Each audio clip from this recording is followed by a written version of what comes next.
man went over to another Jew at a wedding. He said, "You remember me?" He said, "I don't remember you. Who are you?" He introduces himself. He says, "You were my student. 3rd grade. You were my student." "Yeah. Wow, I haven't seen you in so many years. How is your life? What are you involved in?" He says, "I'm a teacher." He says, "Wow, just like me. What inspired you to become a teacher?" "What inspired me to become a teacher was you."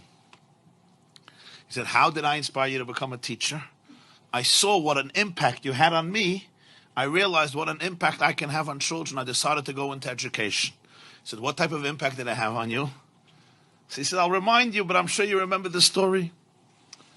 There was one day that one of my friends got himself, his mother or father bought him a beautiful wristwatch, and I dreamt for a watch, and I didn't afford one.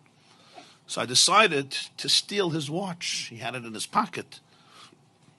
I took his watch, I stole it. He came into class, he saw somebody stole his watch. He came complaining to the teacher, somebody stole his watch. So you made an announcement. Whoever took this boy's watch, please return it." I was too embarrassed and I didn't want to return it, so I didn't return it. So you locked the door and you said, "I'm going to have to line everybody up and empty their pockets in order to get back the watch." And that's what you did.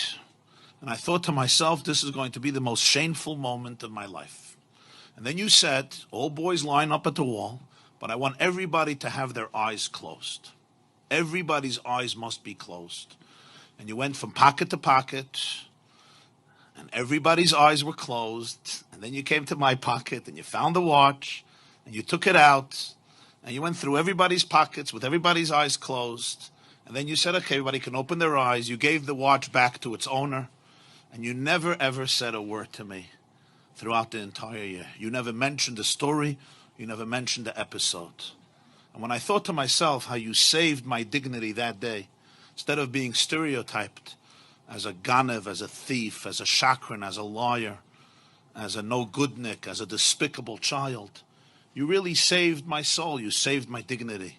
And you never mentioned a word, not only to anybody else, not only to the owner, but even to me. It happened, it's over.